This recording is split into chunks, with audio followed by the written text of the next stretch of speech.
প্রথমে এই ডিপজলকে বললো কি আপনি একটু নামাজের পরে এলান করে দিয়েন যাতে সবাই একটু বসে।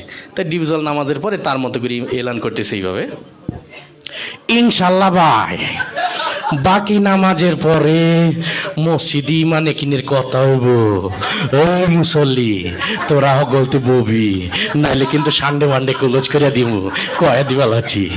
তো সবাই তো ভয়ে বসে গেছে, সর্বনাশ যেই লোক এলান করছে না বসলে তো খবরই আছে।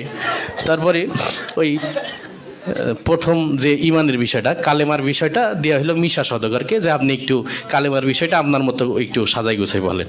তাই মিশা সওদাগর কালেমার বিষয়টা বলতেছে এইভাবে, আমরা দু চোখে যা কিছু দেখি আর না দেখি সব আল্লাহ সৃষ্টি মাখলুক। মাখলুক কিছু করতে পারে না আল্লাহর হুকুম ছাড়া, আর আল্লাহ সব কিছু করতে পারে মাখলুক ছাড়া। তাই যাই হোক সে তার মতো করে বলে গেল। তারপরে নামাজের বিষয়টা ডিপজলকে আবার দিল যে আপনি একটু নামাজের বিষয়টা আপনার মতো করে বুঝাই বলেন।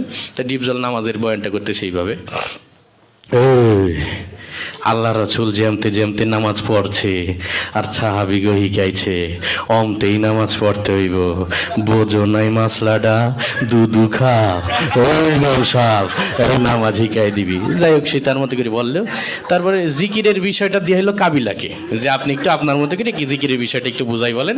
তাই কাবিলা জিকিরের বয়ান করতেছে এইভাবে, ওর হালতে মাওলা পাকে জিকির তোমার দিলের ভিতরে টাস টাস দিয়ে বাজতে থাকবে।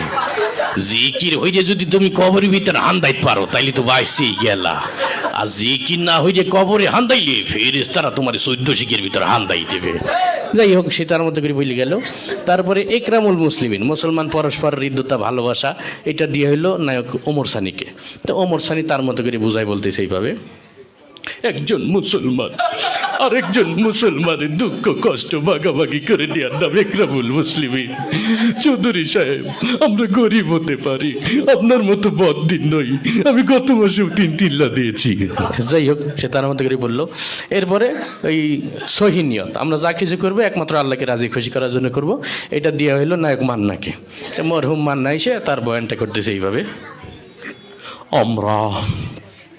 আমরা যা কিছু করব পৃথিবীর কোনো মানুষকে খুশি করার জন্য করব না, সবকিছু আল্লাহকে রাজি খুশি করার জন্য করব। যাই হোক সে তার মতো করে বলে গেল। এরপরে তাবলিগের বিষয়টা দেওয়া হলো নায়ক রুবেলকে। তাই নায়ক রুবেল তার মতো করে বলতেছে এইভাবে, আল্লাহর দিয়া জান, আল্লাহর দিয়া মাল, আল্লাহর দিয়া সময় নিয়ে আল্লাহর রাস্তায় বের হয়ে আল্লাহর দিয়া জান মাল সময় সঠিক মূল্যায়ন করতে হবে। আর জেনে রাখি শয়তান, তুই যদি আল্লাহর দিয়া জান, আল্লাহর দিয়া মাল, আল্লাহর দিয়া সময় সঠিক মূল্যায়ন না করিস তুই বেঈমান হয়ে মারা যাবি। বেঈমান